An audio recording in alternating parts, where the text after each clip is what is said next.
au micro de Zetounian.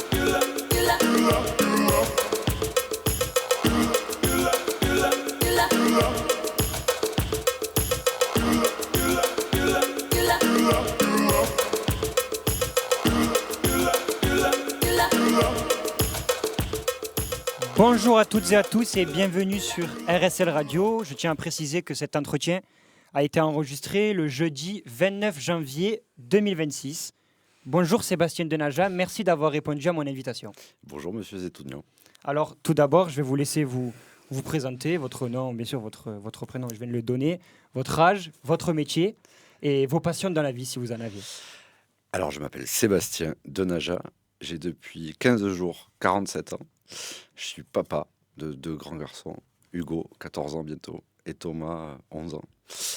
Dans la vie, je suis universitaire. Voilà, je suis maître de conférence à l'université, voilà, en droit. Voilà, moi, je suis prof de droit pour dire les choses simplement, parce que j'ai dédié ma vie, en particulier professionnelle, à la transmission. Voilà, transmission aux jeunes générations en particulier pour les aider à préparer leur avenir. Et puis, sinon, voilà, j'ai été député entre 2012 et 2017. Je suis aussi aujourd'hui conseiller régional auprès de Carole Delga. Et puis surtout, voilà, engagé pour être, avec une très belle équipe, le prochain maire de la ville de Sète. Pas de passion particulière au-delà de la politique?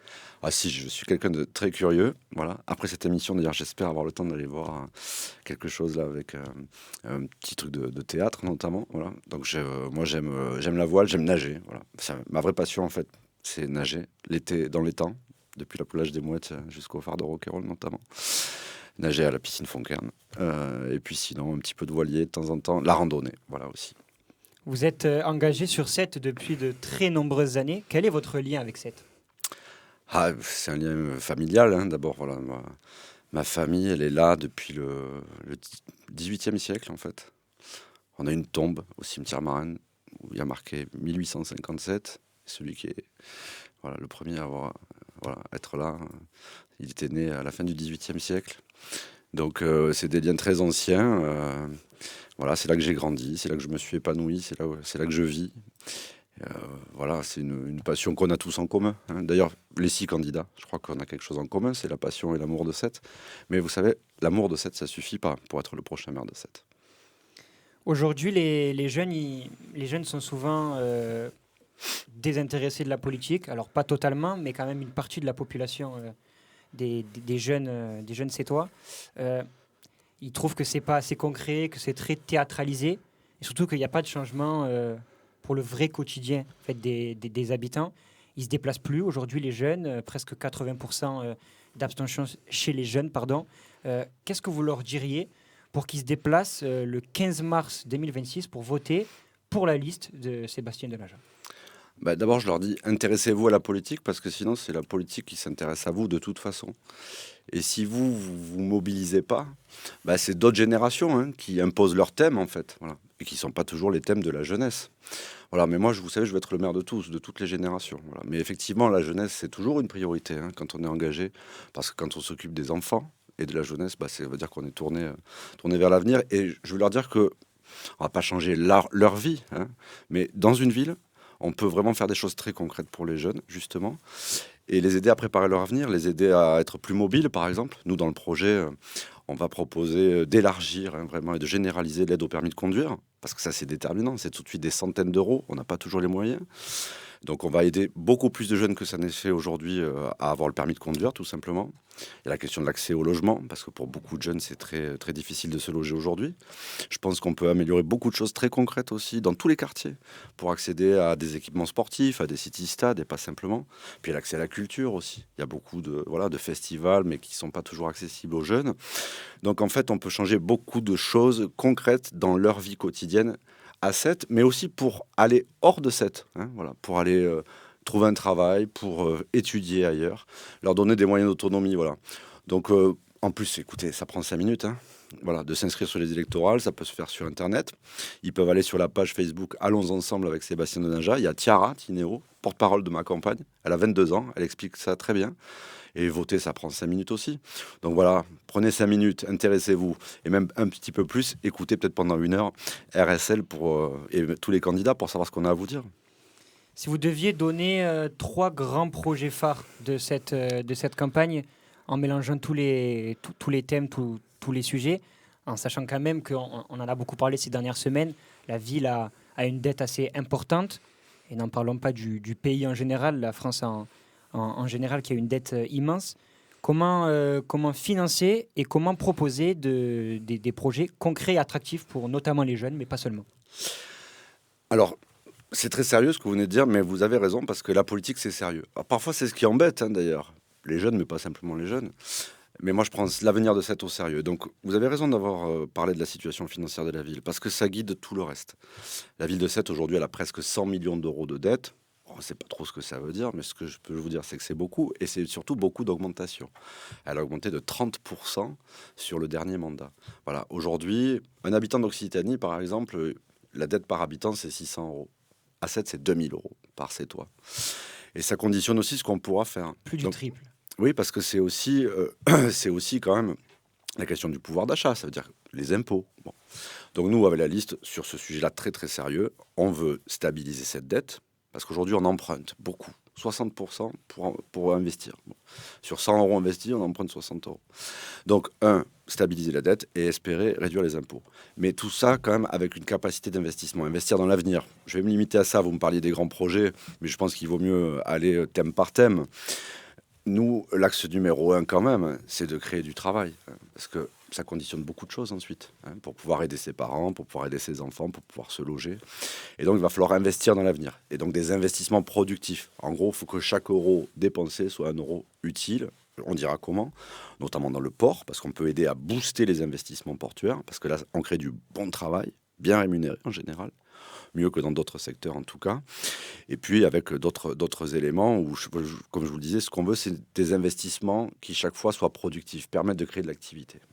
En fait, vous prenez une excellente relation entre la mairie, les services municipaux et la région. Avec Sébastien Denaja élu maire, forcément, il y aurait des bonnes relations, des peut-être meilleures relations avec la direction de la région Occitanie. Écoutez, moi j'ai une formule simple. Sète, c'est une ville singulière, mais elle ne doit pas être seule. Voilà. On doit être singulier, mais pas seul. Parce qu'aujourd'hui, il faut faire un pack, hein, voilà, un pack gagnant si c'est possible. Notamment un pack gagnant, effectivement, ville, port, région. Pourquoi ici en particulier? Parce que la région elle est propriétaire du port et que c'est 1 milliard d'euros de chiffre d'affaires, c'est 2000 emplois. Et je vous dis, c'est surtout là qu'il y a des gisements d'emplois encore à créer. Et qu'en général, on gagne mieux sa vie dans le port que dans d'autres secteurs, hein. Voilà, 30 000 euros en moyenne dans le port par an, 20 000 euros dans le reste de la ville. Donc, vous voyez, et puis ça, c'est l'âme de la ville, en plus, les métiers portuaires. Donc oui, on a tout à gagner effectivement, à aller chercher, en plus des cofinancements, vu que nous, on en manque. Donc ça veut dire aller chercher notamment là où il est, l'argent là où il est, et notamment à l'échelle régionale, européenne aussi, sujet que je connais bien. Nous avons demandé aux gens, aux jeunes, aux moins jeunes, les grandes idées, leurs grandes préoccupations pour ces élections municipales. Le logement est revenu immédiatement. Le logement, c'est un sujet ultra important à Sète. C'est difficile de se loger, autant pour les jeunes que pour un jeune couple avec un enfant en bas âge notamment. Comment aideriez-vous les gens à se loger à Sète et pouvoir se loger à Sète et surtout ne pas se déplacer dans les villages des alentours? Oui, ça c'est un sujet effectivement majeur, hein. Tous les jours on m'en parle. Encore aujourd'hui, Ce qui revient le plus. j'ai un exemple en tête d'une jeune maman qui cherchait un logement, qui en a enfin trouvé un. C'était un appart qui était jusque-là en Airbnb, puis finalement elle va pouvoir le louer à l'année. Ça c'est bien. Voilà. Ça fait un de moins. En tout cas, c'est Ce qui est bien, c'est quand effectivement on privilégie la résidence principale, hein. Tous les sujets sont liés. C'est bien d'avoir parlé d'abord d'ailleurs du travail, hein. Il faut trouver les moyens, j'ai donné quelques exemples, d'investir positivement pour créer du boulot, parce que c'est la condition première pour pouvoir payer un loyer, pour pouvoir faire un crédit, pour acheter une maison ou un appartement. Bon, donc ça, on y reviendra peut-être si vous le souhaitez. En tout cas, le logement, c'est une priorité. Il n'y a pas une recette miracle, il n'y a pas de slogan. Là aussi, c'est pareil, c'est trop sérieux, c'est un sujet trop lourd et très complexe. Un sujet très complexe. On peut d'abord faciliter l'accès au logement social. Ça vaut pour les jeunes, ça vaut pour les moins jeunes, hein. Donc d'abord, il faut continuer à construire du logement social, respecter la loi, une loi qui s'appelle la loi SRU. Voilà. Et donc, de la construction, parce qu'en plus, sinon, si vous construisez pas davantage, vous faites monter les prix. Donc, il faut absolument, effectivement, que les logements restent globalement dans la ville abordables. Il faut la respecter ou en faire plus? Parce qu'on sait qu'il y a une marge de 30%, si ce qu'on a bien compris. On en fait plus de logements sociaux ou on reste à 30% avec Non, ce qu'il Sébastien faut Denaja? au minimum, c'est respecter en fait ce à quoi oblige la loi, c'est des marges de progression en réalité sur plusieurs années. Franchement, là, du coup, ça serait très Très technique. technique. Il vaut mieux pas rentrer dedans. Quand même, le cap. Voilà, le cap, c'est respecter la loi. Non, je dis ça, c'est pas. Je veux dire, c'est sérieux aussi. Il y a des villes et des candidats qui disent, moi, je respecterai pas la loi SRU parce que je veux pas de logement social. Donc, c'est pas un petit engagement. Moi, je dis, on respecte la loi pour construire du logement social. Il en faut de nouveau. Ensuite, il faut un truc simple. Enfin, un truc simple. Essayer de faciliter le turnover, y compris dans le logement social. Et ça, il y a plein d'exemples dans plein de villes françaises, très intéressants. C'est pour faciliter, notamment, c'est parce que dans le logement social, il y a des gens qui restent à vie dans un T4 ou dans un F5, alors que ils sont veufs ou les enfants sont partis. Donc, c'est idiot. Hein. Voilà, ce qu'il faut, c'est que ça bouge. Alors, pour que ça bouge, on peut, par exemple, baisser le loyer 2-3 mois avant le déménagement pour que la personne puisse trouver les moyens ensuite de réaménager. Pour les seniors qui ont souvent des petites retraites, il y a des villes qui pratiquent, et moi je trouve que c'est une bonne idée, c'est une aide au déménagement, un déménagement clé en main.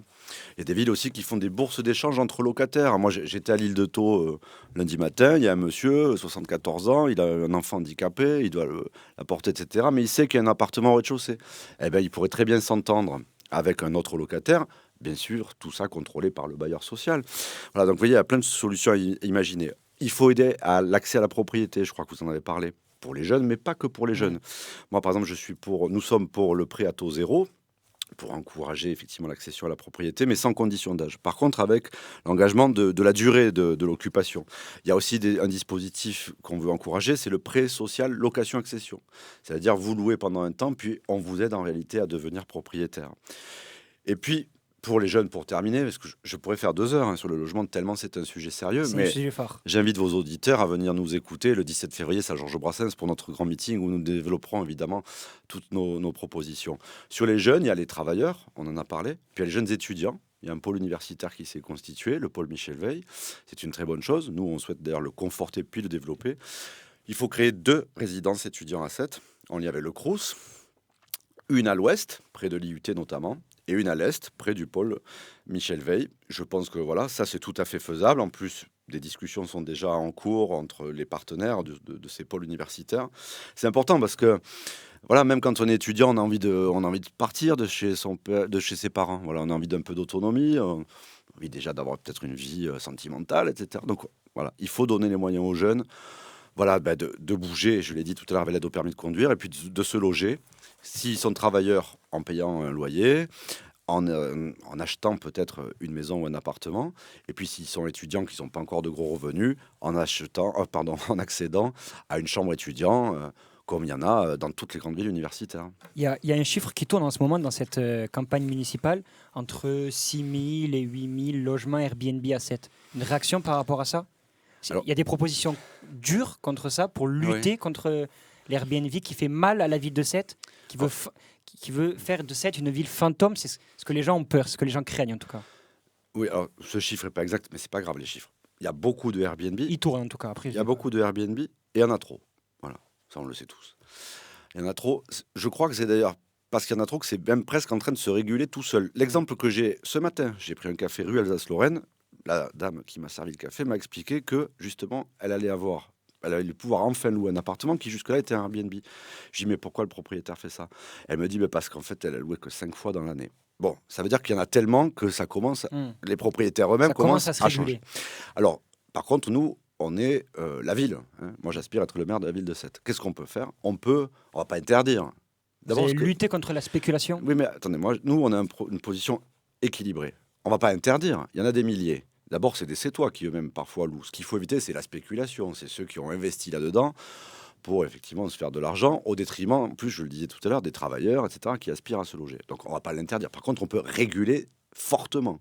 Et la loi donne aujourd'hui toutes les possibilités pour le faire, en réduisant le nombre de jours où on peut louer, avec des contrôles renforcés, le permis de louer. On a œuvré d'ailleurs aussi au conseil municipal, la minorité, et moi avec d'autres, pour la question des boîtes à clés, etc. Donc, réguler fortement, avec tout le reste des mesures. Hein. Des quotas? Si vous voulez, je vais vous dire, si on se limite à un slogan, je vois aussi cette proposition-là. Hein, c'est pas en réglant simplement le problème du Airbnb qu'on règle tout le problème du logement. Il faut actionner plusieurs leviers sur le logement social, sur la construction, sur la location-accession, sur le prêt à taux zéro. Bon, vous voyez, il faut actionner plein de leviers sur l'économie parce qu'il faut créer du travail. Bon, après, évidemment, oui, nous voulons réguler, ni interdire, voilà, ni le laxisme, ni l'interdiction. Au milieu, il y a un truc qui s'appelle la régulation et on a des outils aujourd'hui juridiques qui le permettent.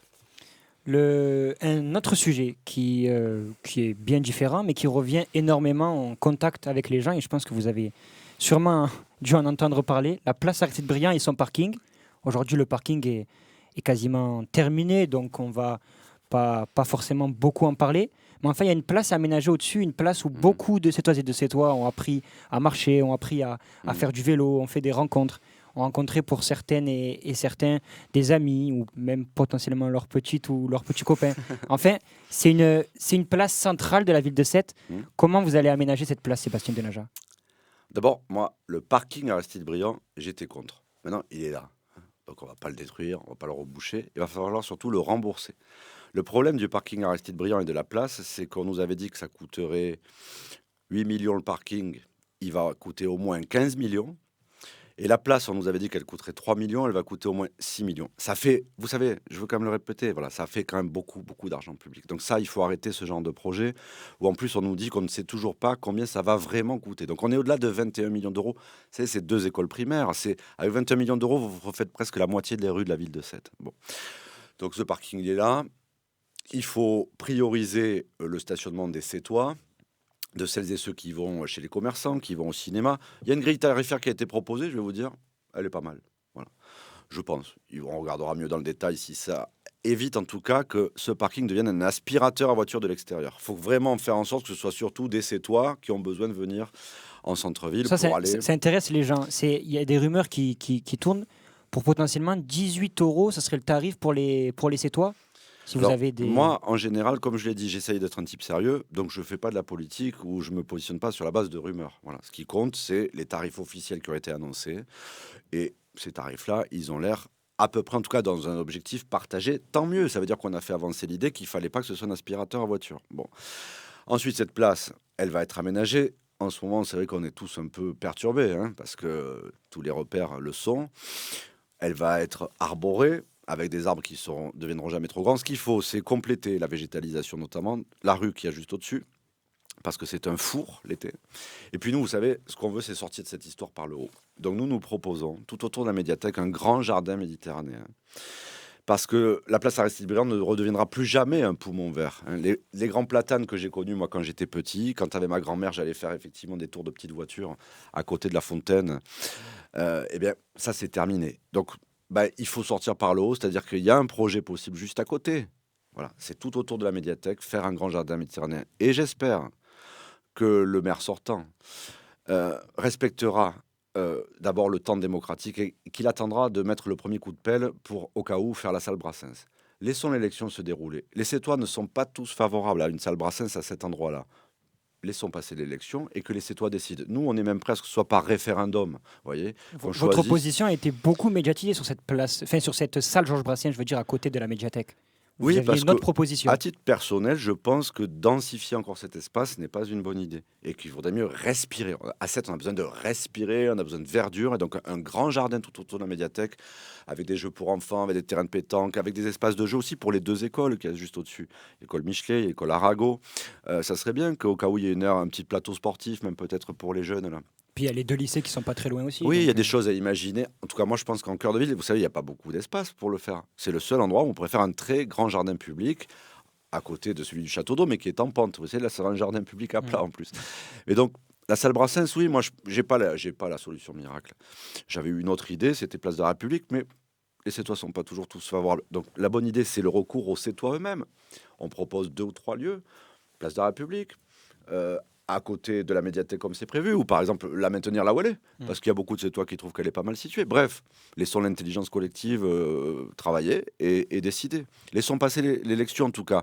Moi je trouve que ça serait brutaliser encore les Sétois que de prendre lancer une le décision chantier de trop cette rapide. salle. Attendez, on est quand même au mois de février, là. Bon, donc, restons calmes, février 2026. Non, laissons le nouveau maire, le prochain maire, avec la légitimité du vote des Sétois, décider de ce qui doit se faire.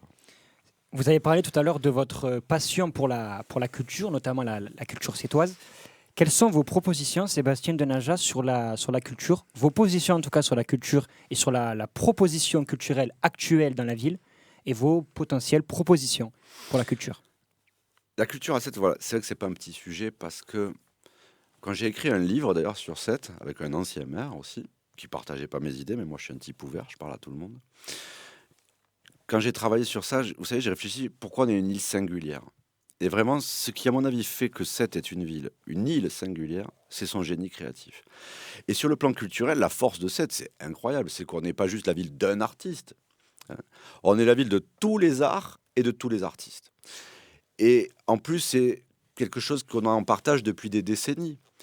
Le théâtre de la mer, c'est dans les années 60, le musée, les beaux-arts, etc. Et puis attendez, vous savez, il faut reconnaître aussi que sur les 25 dernières années, c'est un des points forts de l'action de l'ancien maire. Voilà. Ce qui a été fait sur la culture, franchement, c'est plutôt regardé positivement et par les Sétois et à l'extérieur. Mais on peut faire mieux. Et je veux quand même aussi dire que pour nous, en tout cas pour notre liste, même si c'est une liste de la société civile, elle a des valeurs. La culture, c'est pas juste de l'événementiel. C'est une économie, mais c'est pas d'abord de l'économie. L'économie, elle est d'abord au service de l'émancipation humaine. Voilà. Et puis, on n'est pas n'importe quelle ville parce qu'on est la ville de Jean Vilar. Et Jean Vilar, il dit un truc simple. L'excellence, en gros, accessible à tous. Donc, nous, ce qu'on veut, c'est d'abord une action culturelle qui respecte la liberté totale de création. Pas de politisation de la culture. Moi, je veux être maire de Sète, pas directeur artistique. Et la culture partout et pour tous, dans tous les quartiers. Il faut que ça irrigue tous les quartiers. Parfois, c'est trop à l'intérieur des grandes institutions culturelles. Parfois, où on a peur de rentrer au théâtre Molière ou dans les grands festivals. Donc, vraiment, nous, on va faire en sorte que la culture puisse se diffuser dans tous les quartiers, y compris pour les festivals, qui puissent irriguer toute la ville, avec des spectacles plus accessibles. Donc, c'est la question de l'accessibilité, elle est fondamentale, notamment pour les jeunes, qui n'ont pas le pouvoir d'achat souvent. Et donc, il faut de l'accès libre, il faut... Culture gratuite? Non, c'est pas la culture gratuite, parce que la culture, elle a un coût, mais moi, je préfère parler d'accès libre que d'accès gratuit. Voilà. Alors, la liberté de l'accès ou la possibilité d'accès facilité. En tout cas, ça va être un point fort. On est ici, d'ailleurs, au cœur du quartier, dont nous souhaitons, nous, qu'il ne soit pas dédié à 1800 logements, mais que ici, une grande partie autour du conservatoire, autour des chais qui ont été achetés par la ville, on crée un vrai quartier des arts et de la culture, avec un grand pôle muséal qui puisse accueillir à la fois la figuration libre, les arts modestes, les arts populaires, l'art contemporain, des espaces ludiques, des espaces sportifs aussi, parce qu'il faut mélanger un petit peu tout dans ces espaces. On peut aussi, vu la taille des bâtiments dont nous disposons, on vient de dépenser 2,7 millions d'euros pour acheter les chais qui sont juste à côté de vos studios. On peut très bien penser y installer une maison de l'image et de la photo qui était jusque-là dans les petits lieux exigus de l'ancien tribunal d'instance, en fait de l'ancien conservatoire. On pourrait imaginer aussi des espaces dédiés à la création, à ce qu'on appelle les ICC, l'industrie créative et culturelle. Bref, ce qu'il faut, c'est l'imaginer. En tout cas, nous, l'orientation, c'est de dire entrée est, secteur nord. C'est pas joli comme mot.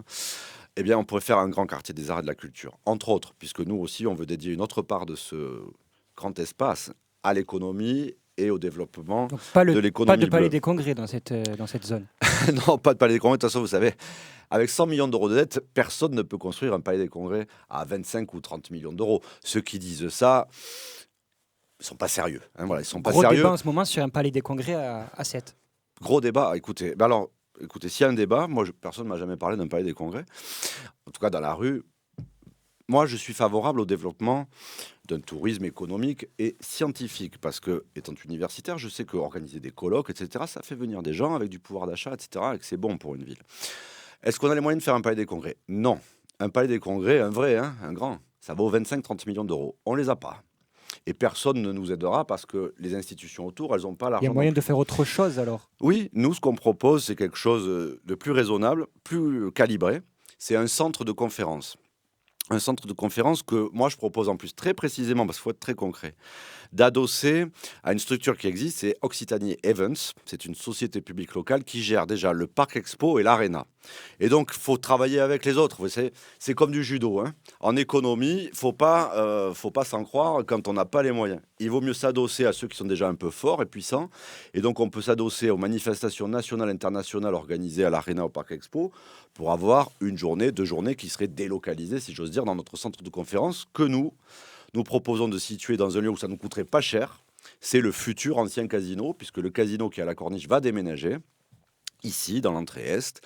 Et donc, nous, on propose de réaménager ce lieu. Ça coûterait quoi? 2-3 millions d'euros, sans doute. C'est pas 30 millions d'euros d'un palais des congrès qui resterait vide. Construire un palais des congrès à 25 ou 30 millions d'euros, je peux vous garantir qu'avec l'offre qu'il y a autour, le quorum, l'Arena, le Parc Expo, le Palais des Congrès à Agde, c'est un truc qui resterait vide. Donc non, surtout pas un projet de cette nature. C'est pas crédible une seconde. Au micro de Zetounian. Le sport à Sète, Sète est une ville culturelle, mais aussi sportive. Alors il y a un développement assez difficile du sport ces dernières années, même s'il y a des choses qui arrivent à émerger. Quelle est votre position par rapport au sport sétois et des propositions, s'il y en a? Ça, des propositions. En quelques mots et concrets. En quelques mots et Pour concrets. Pour le sport. Ouais, mais il faut quand même, en quelques mots et concrets, mais il faut jamais débarrasser l'action d'une pensée quand même, d'une réflexion. Donc nous, quand on a des propositions concrètes, c'est d'abord ce qu'on a réfléchi. Qu'est-ce qu'il faut faire à cette? C'est concilier le sport pour tous, le haut niveau aussi. Voilà. Et il ne faut pas opposer d'ailleurs le sport amateur et le sport de haut niveau. Le sport accessible pour tous. Et la question de l'accessibilité. Bon, nous, on a une priorité numéro 1. Cette ville d'eau, de mer, etc. C'est 100% des enfants doivent savoir nager à l'entrée en 6e. Et ça peut être d'ailleurs, on peut délivrer, la ville, il y en a qui le font, délivrer un certificat municipal de natation pour garantir que tous les enfants savent nager à l'entrée au collège. Ça, vraiment, c'est indispensable. Comment faire? On va recréer une école municipale de la natation. Voilà. Parce qu'aujourd'hui, un seul club, que j'aime beaucoup, cette natation, apprend aux enfants à nager. Bon, il faut quand même dépenser 300 € d'une licence. Bon, voilà. Que cette natation s'occupe de la compétition, de former des nageurs qui font du sport, voilà, de compétition, même si c'est parfois amateur, s'occupe du club de water-polo. Et apprendre à nager, la ville peut le faire. On a des maîtres nageurs qui sont extrêmement compétents. Beaucoup de nos maîtres nageurs, hein, vraiment, moi je nage. Tous les gens qui sont autour des piscines, je peux vous dire que c'est pas n'importe qui. C'est des gens qui sont de bons nageurs, qui peuvent apprendre à nager à tous nos enfants. Ça, c'est une priorité. Après, pour l'accessibilité, nous, on veut faire ce que fait mon ami Michael Delafosse à Montpellier, c'est un passeport. Un passeport, on a chiffré les choses hein, en fonction de nos moyens. Tout se lie, hein, la dette, les impôts, combien on a d'argent. 50 € pour aider à l'achat de la première licence. Voilà. Pour les enfants entre 4 ans et 16 ans. Pourquoi 4 ans? Parce que justement, 4 ans, c'est l'âge auquel, normalement, on commence à apprendre à nager. Et ça peut être fait sous condition de ressources, parce que quand on gagne 5 ou 6 000 € par mois, par contre, en revanche, on n'a pas besoin de 50 € pour acheter une licence. Après, il faut étendre les créneaux périscolaires. Nous, on aimerait aussi continuer à encourager, ça a été lancé il y a quelques années, un peu partout en France. Hein. Il y a une dizaine d'années, le sport santé, le sport sur ordonnance. On pourrait créer un événement mensuel, par exemple, bouger à 7. En plus, ça pourrait toucher toutes les générations. Il y a plein de clubs qui organisent plein de choses, des trails, etc. Il faut moderniser nos équipements. Il avait été promis par le maire sortant et le directeur de campagne de l'ancien maire, un stade de rugby neuf. Bon, je ne sais pas où il est. Hein. En tout cas, ce n'est pas le Bérou. Parce que quand moi je vais au Bérou, c'est dans un état lamentable. Donc, une des priorités sur le patrimoine sportif de Sète, c'est quand même le Georges Bérou. Il faut entièrement le refaire. Mais il faut aussi s'occuper des petits équipements dans les quartiers. Le City Stade de la Plagette, il est dans un état lamentable. Il faut refaire le City Stade de la Plagette. Il faut d'autres City Stades ailleurs. Dans au moins, un à l'est, à l'ouest, au nord, au sud, pour que les gamins de tous les quartiers puissent y accéder. C'est pas possible ce qui se passe aujourd'hui. C'est ça le sport accessible pour tous. Oui, que vous proposez. L'accès libre, vous voyez. Voilà, l'accès libre. Hein. Moi, mes gamins, je les amenais au City Stade de la Plagette, voilà, avec d'autres copains. Et ils étaient bien contents. Par contre, quand les barres en fer manquaient de leur tomber dessus, bon, en tant que papa, je n'étais pas très rassuré. Des parcours santé aussi, vous voyez. Parcours santé, moi, quand j'étais gamin, il y avait un parcours santé dans les Pierres Blanches. Il faut reconstituer un parcours santé avec quelques agrès dans les Pierres Blanches. Avenue du Tennis, quand on va en refaire une grande coulée verte. Vous pouvez faire ça aussi le long du canal Saint-Joseph, près de l'île de Thau. Enfin bref, on peut faire, avec pas beaucoup d'argent en plus, voilà, faire en sorte que la pratique sportive se généralise un peu dans toute la ville, voilà. Et puis, il faut aider les associations, hein, et le faire avec un esprit de justice et d'équité. Ça n'a pas été le cas pendant les 6 dernières années. Il y a une grande opacité sur la manière dont sont distribuées les subventions dans notre ville, y compris et en particulier aux associations sportives. Donc nous, ce que nous proposons, c'est de créer un office municipal des sports présidé par une personnalité du monde sportif et une personnalité indépendante. Et c'est eux, c'est les sportifs, les acteurs sportifs qui eux-mêmes géreront l'attribution des subventions dans un cadre transparent, Avec collectif. plus de transparence. Faut pas politiser le sport. Faut pas politiser le sport, voilà. Parce que c'est trop important, justement. C'est du lien, en plus, hein, c'est du lien social, c'est du lien humain. Je ne sais pas s'il faut mettre ça dedans, mais ça me vient comme ça. Il y a la pétanque aussi. Moi, je pense que c'est quand même aussi un sport. C'est une activité, en tout cas. Bah, nous, par exemple, on veut favoriser la pratique de la pétanque tous les jours, toute l'année, avec pas un grand boulodrome. J'ai vu ça aussi dans un programme. Un boulodrome, ça vaut 10 millions d'euros. On les a pas. Donc, nous, on pense à des petits abris qui Ça permettent... a parlé du boulodrome sur cette antenne. Écoutez, je sais pas. Un grand Oui, boulodrome. c'est peut-être les mêmes candidats qui proposent un palais des congrès, un boulodrome, c'est-à-dire des gens... Oui, c'est peut-être le candidat qui s'est trompé de 20 millions d'euros sur le montant de la dette. Une paille. Bref, c'est pas sérieux. Donc, en tout cas, un boulodrome intercommunal, ça c'est possible. Si l'agglo finance, moi je suis favorable, hein, parce qu'effectivement c'est une vieille demande des amateurs de pétanque Puis chez nous. c'est une tradition locale aussi. Ah, mais c'est très important. La pétanque, pour moi, c'est fondamental. D'ailleurs, j'espère qu'on aura le retour d'un vrai national, hein, qui a été réduit aujourd'hui. Qui a En du tout mal. cas, Ouais, à ce en moment. tout cas, la section masculine n'a pas pu se déployer comme avant. Et puis, je dis déjà beaucoup de choses. 2 choses pour terminer. Pardon, j'ai été un peu long, mais sport, hein, c'est un sujet majeur parce que c'est pas que le sport, c'est le lien social aussi dans la ville, hein. Et la pétanque, c'est du lien social. Sète, c'est aussi une ville de mer, de plage. On a les moyens de créer une académie des sports de plage. Je ne sais pas si c'est le bon mot, mais de s'adosser à ce qui se fait avec le CREPS, notamment, et même STAPS. Et ici, d'ailleurs, toujours dans l'entrée Est, les fameux chais qu'on a achetés 2 700 000 euros, il y en a un qu'on peut tout à fait transformer en structure indoor pour faire du beach volley ou d'autres sports de plage, notamment. Et comme je parle volley, je pense à nos 3 grands clubs, pour terminer. Moi, écoutez, j'ai envie de le dire comme ça aussi, simplement, j'ai quand même une ambition, c'est un jour de voir l'Arago championne de France, le water-polo tutoyer peut-être le titre, mais bon, même s'il y a des grands leaders, et je pense notamment marseillais. Et ce matin encore, j'ai travaillé sur un sujet qui me tient à cœur, et je crois que ce sera très complexe, mais j'aimerais qu'on y arrive, c'est redonner ces lettres de noblesse au FC7 et peut-être trouver les moyens de racheter ce nom que nous avons perdu. Et ça, quand même, c'est le triste bilan du maire actuel sortant, puisqu'il était quand même l'adjoint au sport. C'est quand même l'adjoint au sport qui aura perdu le nom du FC7. Vous voyez, c'est pour moi qui suis un sétois profondément attaché à notre histoire, c'est quand même un crève-cœur.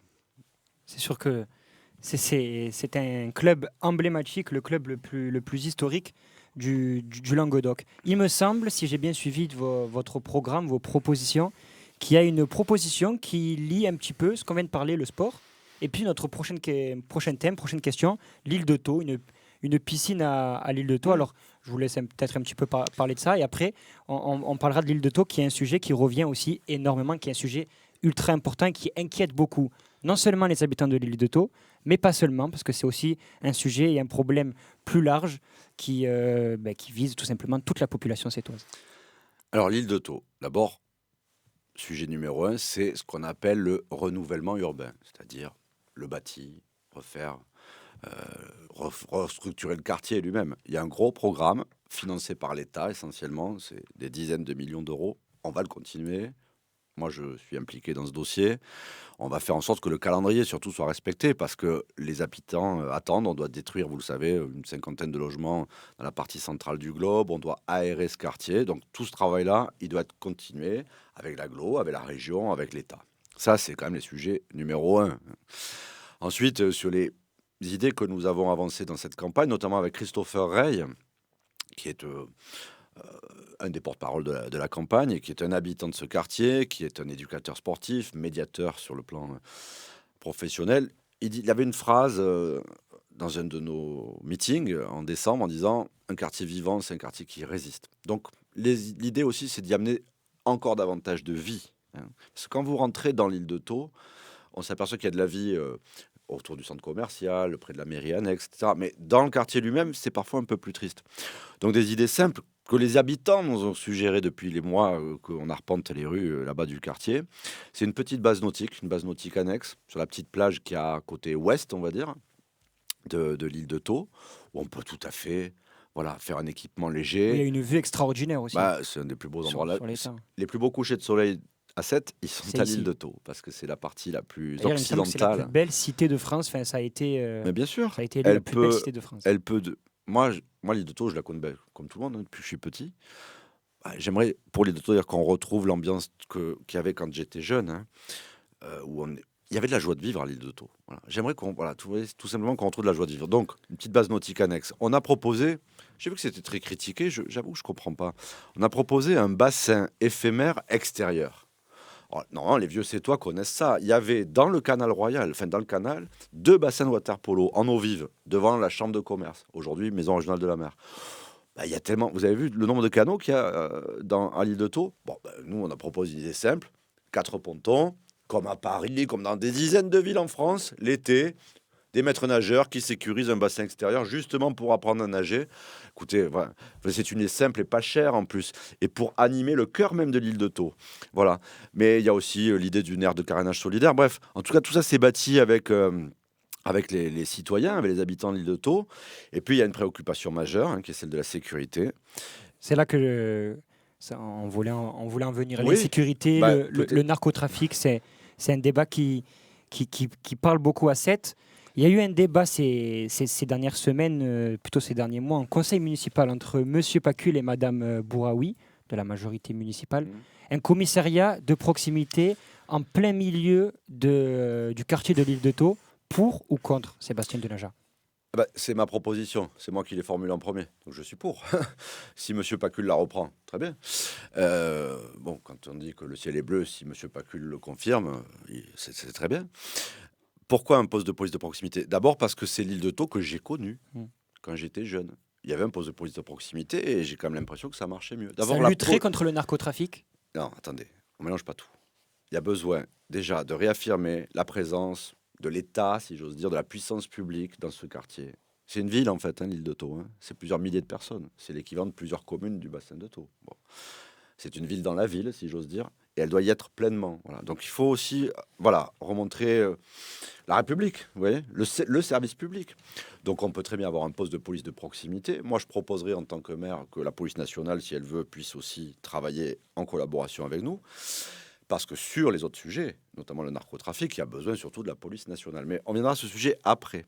La question là, c'est la sécurité en proximité pour tous les habitants. Donc à l'île de Thau en particulier, parce qu'il y a une problématique spécifique. Et ça permettra aussi, vous savez, aux petits postes mobiles d'être plus présents dans les autres quartiers. Voilà. Mais c'est aussi pour ça que sur la sécurité, vous me posez la question. Nous, on a une proposition raisonnable. C'est une augmentation de 10 policiers municipaux. Pas 30 comme proposent d'autres, parce que c'est pas sérieux non plus sur le plan budgétaire. Et puis, c'est pas vrai. C'est infaisable, 30 Non, policiers mais municipaux en plus? c'est pas que c'est infaisable, mais à un moment donné, normalement, le ratio, c'est un policier pour 1000. On est déjà au-delà de ce ratio, puisqu'on est à 58. L'actualité a municipaux, montré et nous qu'il y avons avait besoin 45 000 de... habitants. Monsieur le maire actuel a déjà proposé un renfort de 10. Et on irait encore au-delà avec 10 supplémentaires. Ça ferait 78 policiers municipaux à 7. Ça permet vraiment quand même d'avoir un déploiement sur le terrain. Et c'est budgétairement faisable. 30, c'est excessif. Parce que moi, en plus, je veux marcher sur mes 2 jambes. Voilà, c'est la police, mais aussi la médiation de quartier, la médiation dans les rues. D'où un commissariat de proximité. Oui, mais aussi mes médiateurs, La nos médiation. médiateurs, les médiateurs de la ville de Sète. Voilà, nous, on veut former 12 médiateurs, peut-être même en interne, hein, parce qu'il y a des gens dans le personnel municipal qui feraient d'excellents médiateurs dans les rues de tous nos quartiers. Donc, nous, on propose au moins 12 médiateurs en complément de ces policiers. Mais donc ça, c'est ce que peut faire la ville. Ça crée de l'emploi pour les jeunes, ça. Pour les jeunes, c'est toi. Ce seront sans doute des jeunes, oui, des jeunes. En Ou- général, ou- c'est vrai que dans un quartier jeune, en tout cas, c'est mieux que les médiateurs soient jeunes eux-mêmes parce que le dialogue est plus facile. Mais c'est un métier, la médiation. Voilà, ça s'apprend aussi. Donc, des policiers en plus. pour plus de femmes et d'hommes sur le terrain. Un commissariat de proximité à l'île de Thau, mais avec le déploiement de la petite unité mobile encore plus souvent dans les autres quartiers. Ensuite, des choses très concrètes, des bornes d'appel d'urgence, nous on propose, dans les lieux où on peut se sentir en insécurité et où il peut y avoir de l'insécurité. Bornes d'appel d'urgence à la gare SNCF, dans les gares routières. Et puis, vous avez évoqué la question du narcotrafic et du crime organisé. Tout le monde a vu des aides-mafias, tout ce qui peut se passer dans certains quartiers. Pas que à l'île de Thau, ne stigmatisons pas l'île de Thau. Île de Thau, mais aussi centre-ville. C'est les deux quartiers prioritaires. Nous, c'est simple. Maire de Sète, moi, je n'aurai aucune complaisance avec tous ceux qui sont complices du narcotrafic ou du crime organisé, parce que c'est de ça qu'on parle. Et donc, fermeture administrative en lien avec l'État de tous les commerces qui aident au blanchiment d'argent. Et il y en a. Et ça fait trop de temps qu'on ferme les yeux. Donc, contrôle drastique, et s'il faut fermer, on ferme. Et deuxième chose, c'est actionner dans le respect de la loi, avec les bailleurs sociaux, l'expulsion de tous ceux qui servent de nourrice et de tous ceux qui couvrent les bandits, plus que les voyous, et ceux qui font du narcotrafic. Vous voyez, j'envoie un message aussi très clair. Moi, je suis un homme de gauche, de la gauche républicaine, même si ma liste est d'ailleurs beaucoup plus ouverte et qu'elle va jusqu'à des personnalités du ce qu'on appellerait le centrisme humaniste. Mais je suis extrêmement ferme sur ces questions parce que c'est aussi à cause du laxisme de certains qu'on envoie des gens dans les bras de M. Bardella et de ses amis. Donc non, moi je suis un républicain, mais la République, ça peut tout à fait être ferme. Et je voudrais terminer en disant aussi que ce qu'on veut surtout, c'est le but, c'est une ville tranquille, une ville sûre. Et je termine par un sujet, parce que nous, c'est une vision globale de la sécurité.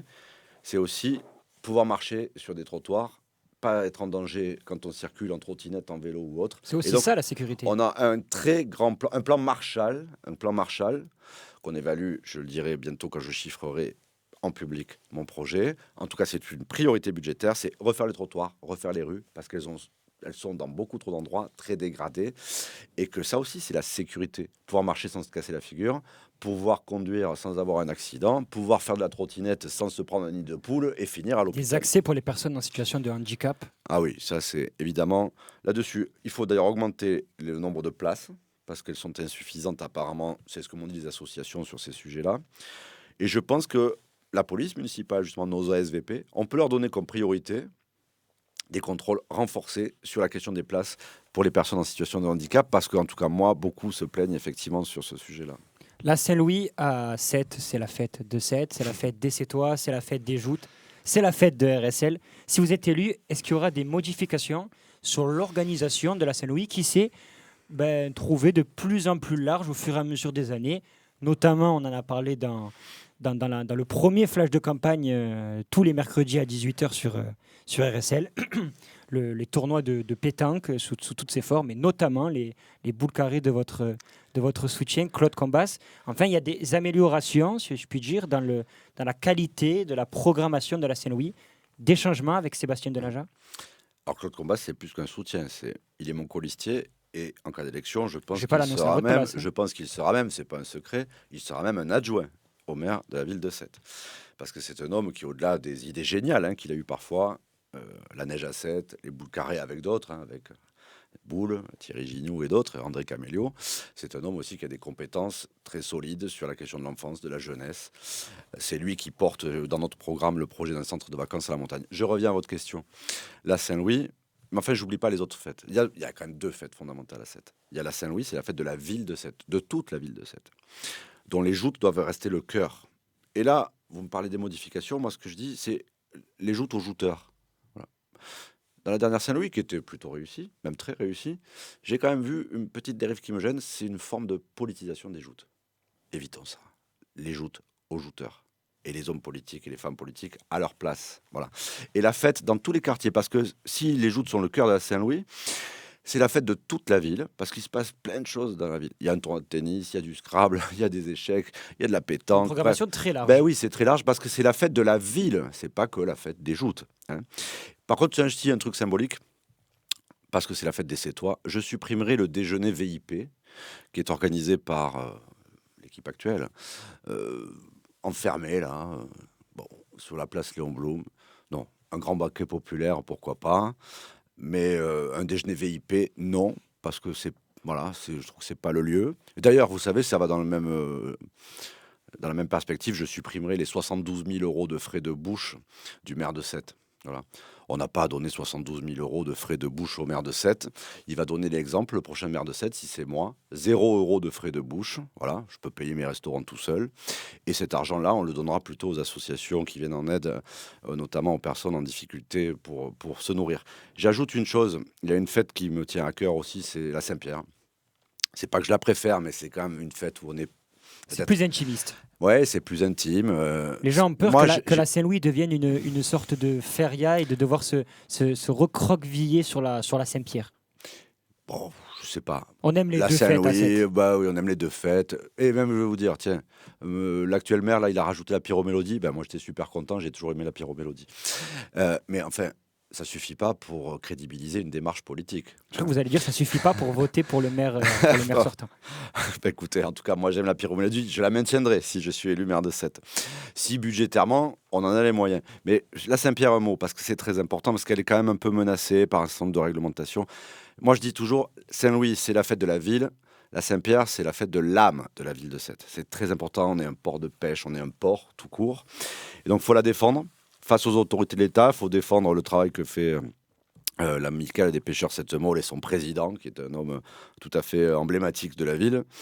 Il faut les aider à innover. Ils ont des idées. Donc, je travaille avec eux sur ce plan-là, sous d'autres casquettes, celle de conseiller régional. Et puis, donc, parce que c'est une fête qu'on peut améliorer, où on peut imaginer un vrai spectacle. Je crois qu'ils essaient de s'inspirer en réalité de ce que font nos amis italiens à Cettare. Et puis, un truc tout bête, je pense qu'on pourrait la conclure par un vrai beau feu d'artifice. Voilà. Le tourisme, c'est un débat infini à Sète. C'est un phénomène qui, à la fois, fait vivre la ville grâce au commerce, mais qui pose aussi la question des embouteillages, de la surpopulation estivale. En quelques mots, Sébastien Denaja, des propositions pour lutter contre ce surtourisme ou pas. C'est votre... Écoutez, le tourisme, voilà, c'est une source de richesse, c'est beaucoup d'emplois, hein, c'est du travail pour nos commerçants, pour nos bars, pour nos restaurants. Bon, voilà. Donc le tourisme, c'est bien. Mais trop de tourisme tue le tourisme. D'ailleurs, vous savez, aujourd'hui, au moment où je vous parle, ce matin, la presse locale, Midi Libre, pour ne pas les citer, publiait le fait que nous avons reculé de 200 places sur le cadre de vie. 200 places de moins, voilà, dans le classement sur le bon vivre dans la ville de Sète notamment. Et c'est un peu lié, effectivement, à mon avis, à ce que vous appelez le surtourisme. Donc, effectivement, aujourd'hui, c'est mal régulé. Donc, nous, ce qu'on essaye de dire, travaillons sur un tourisme éco-responsable, où on concilie l'économie déjà et l'environnement aussi, parce que c'est un sujet aussi. Et puis un tourisme 4 saisons, parce que moi, ce qui nous intéresse dans l'équipe aussi, c'est comment on lutte contre la précarité des emplois dans le tourisme saisonnier. Hein. C'est serveur, plongeur, des métiers difficiles, on fait beaucoup d'heures, puis on gagne à peine un peu plus que le SMIC, Et puis les gens, et quelques pourboires en plus. Non mais, tout à l'heure, vous m'avez posé au début la question du logement. Quand on est serveur, quand on est plongeur, on galère pour trouver un logement. Pourquoi ? Parce que voilà, c'est un secteur où effectivement, même si à Sète, je connais beaucoup d'établissements où on paye très bien ses salariés, quand on n'est que saisonnier et qu'on bosse vraiment que entre le mois de mai et le mois de septembre, ou même avril et octobre, après, on se retrouve au chômage. Bon. Donc, il faut essayer de travailler à l'année. D'où l'idée du centre de conférence, par exemple. On dit souvent à Sète que l'été, il y a du monde, et puis l'hiver, il reste les Sétois. Et ça marche aussi pour l'emploi, ça marche aussi pour les jeunes qui travaillent notamment dans ces emplois saisonniers-là. Oui, mais nous avons tous les atouts pour lisser la fréquentation touristique, ou en tout cas faire en sorte qu'il y ait un tourisme mieux régulé et qui s'étale toute l'année et qui du coup donne du travail plus régulièrement et sur presque l'ensemble de l'année. Pour ça, on peut imaginer des choses, vous me disiez des choses concrètes. D'abord, on va le faire avec les acteurs du tourisme, avec les professionnels, parce que moi, j'ai pas réponse à tout. Et ça, c'est aussi notre vision de la démocratie. On va faire les grandes assises du tourisme dès octobre 2026. Je donne le mois. On laisse passer la saison. Quand elle est finie, on fait le bilan et on essaie de faire une stratégie collective en matière touristique pour les 6 ans qui viennent. Il y a plein de choses à imaginer, des éléments d'attractivité écotouristique, des marchés flottants, des sentiers sous-marins, des cheminements thématiques, par exemple, beaucoup plus important qu'aujourd'hui. En tout cas, on peut faire un certain nombre de choses qui diversifient l'offre et qui permettent un étalement sur l'année. Chose toute simple aussi. Nous, on veut proposer, parce qu'il y a des publics, si j'ose dire, différents, de recréer une auberge de jeunesse. Vous voyez, c'est lié là aussi à la problématique que vous évoquiez. C'est pas normal qu'aujourd'hui, on n'ait pas des jeunes qui viennent du monde entier dans une auberge de jeunesse. Et ce qu'il nous faut aussi améliorer sensiblement, c'est l'accueil des croisiéristes. C'est le président du conseil portuaire qui vous parle. Aujourd'hui, on a 30 000 croisiéristes qui sont venus l'année dernière. La moitié, même 55%, descendent du bateau et vont dans la ville de Sète. Ils y dépensent. Des hôtels, du coup? Ah non, puisqu'ils dorment sur le bateau. Non, mais on veut développer le secteur. Non, mais les croisiéristes, ceux qui viennent par un bateau et qui descendent dans la ville de Sète, ils dépensent en moyenne 30 euros. Ils pourraient dépenser plus si on s'organisait mieux. Donc là, il faut donner les moyens à un truc qui s'appelle le club croisière. C'est ce qui s'occupe justement de ces sujets-là. Il faut définir mieux le cheminement de ces femmes, de ces hommes qui descendent d'un bateau et quand ils vont dans la ville. Qu'on les incite à aller découvrir justement un certain nombre de sites, à aller vers un certain nombre de commerces. Et c'est aussi le lien avec le sujet du début, participer aux investissements qui créent de la richesse à Sète. Donc moi, je souhaite que nous aidions la région, le port, à nous faire 2 belles gares maritimes, la gare du Maroc et la gare Orsetti, parce que c'est nous qui avons à y gagner. Le but, c'est qu'on attire encore plus de gens à Sète. 55%, je l'ai dit, qui descendent à 7, 9% de plus sur le reste de l'agglo, vaut mieux qu'éviter qu'ils aillent un peu plus loin. Donc, qu'on les accueille mieux, qu'on leur propose davantage d'offres, notamment commerciales. Et donc ça se bâtit, pareil, avec les commerçants et en mettant, en faisant en sorte aussi qu'on ne soit pas gêné. Souvent, les Sétois sont gênés par des flux peut-être trop importants. Ça s'organise, tout ça. Un accueil plus qualitatif et moins quantitatif. Exactement. C'est ça que vous proposez. Exactement. Écoutez, je vais garder votre formule. J'aurais dû vous prendre pour faire ma communication. Ici RSL. Que pensez-vous d'un sujet qui revient encore une fois beaucoup, la démocratie participative? Alors certains parlent de démocratie directe, notamment par les urnes, d'autres de démocratie directe par les comités de quartier. On parle ces dernières années, et ça vient, il me semble, de Ségolène Royal, qui est de votre camp, la démocratie participative. Quelle est votre position par rapport à ça? Oula, je ne vais pas faire un cours. Rapidement, parce que sinon mes adversaires vont dire que je fais le prof de droit qui donne des leçons. Il y a 2 grandes formes de démocratie. Les élus, la démocratie représentative, et puis la démocratie effectivement participative, directe. On fera ce que vous voulez. La démocratie, c'est pas que ça. D'abord, c'est la transparence. La transparence des choix qui sont faits, la transparence des décisions qui sont prises. Il y a trop d'opacité à la ville de Sète. Transparence. De l'intégrité aussi. La démocratie suppose l'intégrité des élus. Et nous, on va appliquer toutes les normes en matière de lutte contre la corruption. Sur la démocratie, il y a le moment de l'élection. Ça ne suffit pas. Il faut de la démocratie tout au long du mandat, pendant 6 ans. Et vraiment, ça peut se faire de plusieurs manières. Nous, on a une proposition, on est les seuls, je crois, à la faire. C'est d'avoir recours au vrai référendum local qui permet que la population prenne de vraies décisions. C'est l'article 72-1 de la Constitution. Oui, c'est très sérieux. C'est la proposition de Sarah Knafo à la mairie de Paris, si je ne me trompe pas. Écoutez, si Madame Knafo a lu la Constitution française, c'est une bonne chose.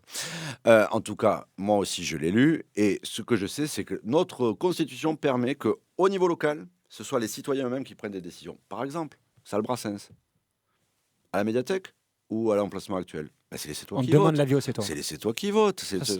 Ça peut être qu'une proposition acceptée par tous. Nous, le premier référendum qu'on va proposer, j'espère à la fin de l'année 2026, après quand même un centre d'études et de travaux, notamment sur le plan financier, c'est la nouvelle politique de stationnement. Pourquoi ça serait le maire tout seul avec son adjoint chargé des travaux qui décide de ça? Non, laissez-toi. Certaines disent qu'ils votent en mars 2026 pour justement que les représentants locaux prennent ces décisions-là. Ils n'ont pas envie après de les prendre. Ce qui compte, après, il faut trouver un juste milieu. C'est ça que vous... Oui, il faut un équilibre. Il faut que les élus assument un certain nombre de décisions parce qu'ils ont travaillé, qu'ils ont fait les études en tant qu'étudiants, les travaux pour examiner un sujet bien à fond. Et là, ils éclairent la population en disant, écoutez, voilà, on a pesé le pour, le contre. Et puis, de temps en temps, l'élu, il doit être humble aussi. Moi, par exemple, voilà, je ne sais pas exactement où est-ce qu'on a le meilleur emplacement pour la salle Brassens. Et je me dis que si on s'y met tous, on va être plus intelligent. Voilà. Et puis, vous savez, la démocratie, nous, elle irrigue tout notre projet.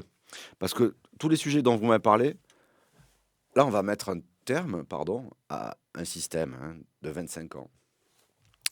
Donc, on va écrire non seulement une nouvelle page, comme diraient d'autres, mais on va ouvrir une nouvelle ère, en fait. Voilà. Moi, je me présente, je vais vous dire, pour faire au moins 2 mandats. Parce que là, il va falloir réimpulser quelque chose de fort et d'avoir une vision de long terme. Demander un Donc- maximum ou minimum? Donc, assise, 2, ça serait déjà bien, voilà. Mais C'est le minimum. non, mais l'action publique, ça demande du temps.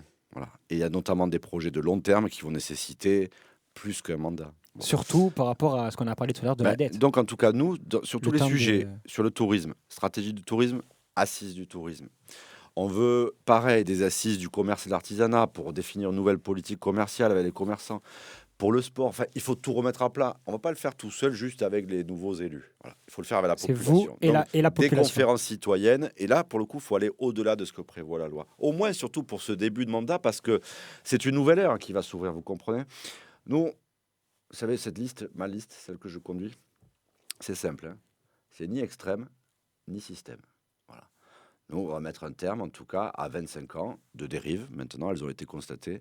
Il faut respirer maintenant. Voilà. Il faut ouvrir quelque chose. C'est l'heure. C'est l'heure. Vous et votre liste pour les élections municipales qui auront lieu, pour rappel, le 15 et 22 mars 2026. Mais dans quelques semaines, il y a certes ces élections municipales, mais dans un an, il y a une autre élection. C'est l'élection présidentielle. Mmh. Alors, j'ai posé la question à tous les candidats.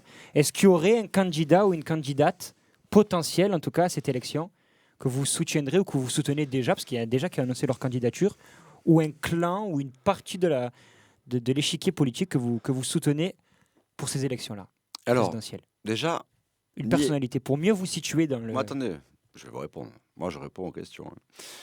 Tant Je mieux. viens de dire, C'est ce que je demande. je viens de dire ni extrême ni système. Donc déjà, le maire de Sète, s'il s'appelle Sébastien Denaja, il ne donnera pas son parrainage ni à Jean-Luc Mélenchon, ni à Jordan Bardella. C'est clair. Et je vais vous dire, comme j'entends me situer au-delà justement des clivages politiques, même si j'assume ce que je suis, voilà, je ne donnerai le parrainage à personne. Voilà. À aucun candidat d'aucune famille politique, parce que je ne suis pas le candidat justement d'un clan. Voilà. J'entends être le maire de tous les Sétoises, de toutes les Sétoises et de toutes les Sétois. Donc sur l'élection présidentielle, je pense que les Sétois seront assez grands pour faire leur choix seuls, mais ils sauront en tout cas, ils ont la certitude aujourd'hui que moi, je ne donnerai pas mon parrainage ni à Jean-Luc Mélenchon, ni à M. Bardella. Et que si j'avais à faire un choix, il sera dans l'arc républicain, vous voyez. On va passer à la question qui fâche. Ah bon C'est comme ça que je l'ai nommé, en faisant le tour des réunions de quartier, des meetings, à la rencontre de la population. J'ai pu échanger avec les gens sur leur avis, sur un peu tous les candidats. Ce qui revenait beaucoup sur vous, c'était certes cette ancienne députée qui a une expérience parlementaire, une expérience politique qui est quand même assez importante pour gérer le dossier, un homme de dossier, mais ce qui revient beaucoup aussi, c'est que vous êtes professeur et que vous avez sans doute tendance de temps en temps à donner des leçons, peut-être à la majorité. Qu'est-ce que vous pourriez répondre à ces gens-là qui disent que, en fait, la ville n'a pas forcément besoin d'un prof, a besoin de quelqu'un de terrain. Donc, un homme de dossier, un prof. Écoutez, j'entends ce que vous dites. Je vous laisse la possibilité de leur répondre, justement, parce que vous n'avez pas forcément la possibilité de le faire en temps normal. D'abord, là, presque tous les jours, je leur propose un petit kawa avec Denaja. Et donc là, en On en a général, parlé c'est plutôt eux qui me font la leçon. Vous savez, les Sétois, c'est eux qui ont plein de choses à dire et je les écoute tous les matins, voilà, sur des sujets divers et variés. Et moi, non, je fais pas la leçon. Vous savez, le métier de professeur, d'ailleurs, c'est pas de faire des leçons. C'est de transmettre, voilà, de former l'esprit critique, de se poser des questions. Voilà. Et je pense que les dizaines de milliers d'étudiants que j'ai eus depuis 16 ans, ils savent, ils pourraient dire ça. Mais par contre, je réponds à la critique. Des fois, j'entends, Denaja, il se prend au sérieux. Non, ça peut m'arriver. C'est vrai que ça peut m'arriver. Bon. Est-ce que j'ai la grosse tête? Non. Est-ce que j'ai un melonnasse même, ou le melon? Non. Je suis très humble parce que moi, des élections, j'en ai gagné, j'en ai perdu. Par contre, la politique, c'est sérieux, je le répète.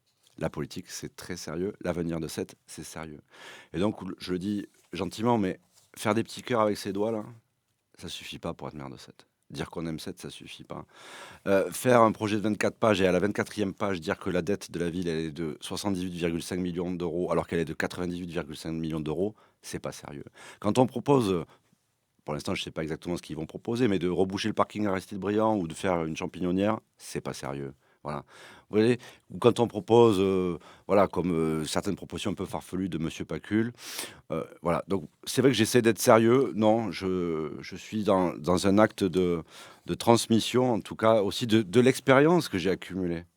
Comprenez, dans le moment où on est là, quand même, on a besoin de quelqu'un, effectivement, qui a une expérience. Voilà, qui connaît effectivement les dossiers, qui connaît les règles qui s'appliquent, qui a déjà lu un budget, qui sait lire un budget.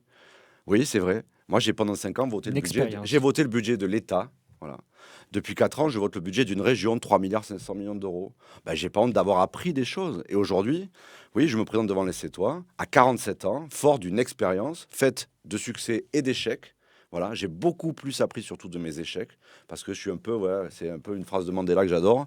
C'est dans la vie, voilà, moi je perds jamais. Soit je gagne, soit j'apprends. Bah, les dernières années, j'ai pas mal appris. Voilà, et puis vous savez, ça vous ramène les pieds sur terre. Hein, voilà.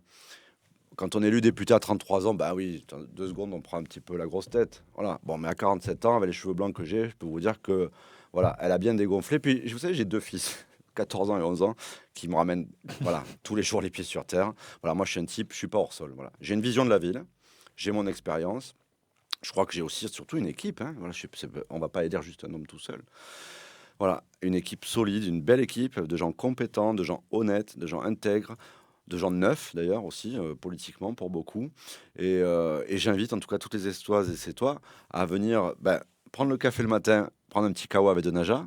Et puis petit exclu pour vous, dans quelques jours, ça sera peut-être un petit kawa avec Delga et Denaja. Et puis de venir au meeting salle Georges Brassens le 17 février pour nous écouter, pour nous rencontrer. Voilà. On arrive bientôt, doucement, à la fin de cet entretien. Avant de terminer, si vous avez une question à poser à un autre candidat ou une autre candidate, je vous laisse l'opportunité de laisser une question ouverte à une autre partie de cette campagne, si vous le souhaitez. C'est pas... Ou à la population. Ou... À la population. Écoutez, non, j'ai pas de questions à leur poser, mais... Ou une remarque, peut-être. Ah, une remarque, c'est écoutez, le 15 mars, il faut venir voter. Voilà, tout simplement. Voilà. L'avenir de Sète est entre vos mains.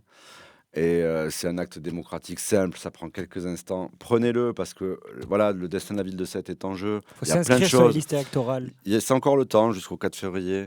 Voilà, il y a plein de choses, de belles choses à faire ensemble. Voilà, faisons-les ensemble. Voilà. C'est notre slogan. Allons ensemble. Allons, ça veut dire du mouvement ensemble, parce que il faut être conscient aussi que l'unité de la ville est fragilisée. C'est la dernière question peut-être. C'est l'enjeu majeur, vous savez, parce que Sète, c'est une île singulière, mais on n'est pas seul au monde, je l'ai dit tout à l'heure. Il y a des défis qui nous touchent aussi. L'intelligence artificielle qui va détruire des milliers d'emplois, même portuaires. Hein. À Shanghai, c'est des robots qui transportent les conteneurs. Voilà. Donc, il faut s'armer et il faut se serrer les coudes. Voilà. Vous ne m'avez pas posé la question, mais un grand pan essentiel de notre projet, c'est l'action de la solidarité. Hein. Comment on se serre les coudes dans une ville. La politique sociale, ça compte beaucoup. Je regrette effectivement de ne pas avoir eu le temps d'en parler. Mais l'unité des Sétois. Vous aurez le temps dans les ensemble. prochaines semaines. Allons ensemble, c'est ça. Ça veut dire on se bouge, mais tous ensemble. Voilà. Parce que c'est tous ensemble qu'on aura à affronter les défis du siècle. Merci Sébastien Denaja d'avoir répondu à mes questions. Merci à toutes et à tous. Et on se retrouve très vite sur RSL. La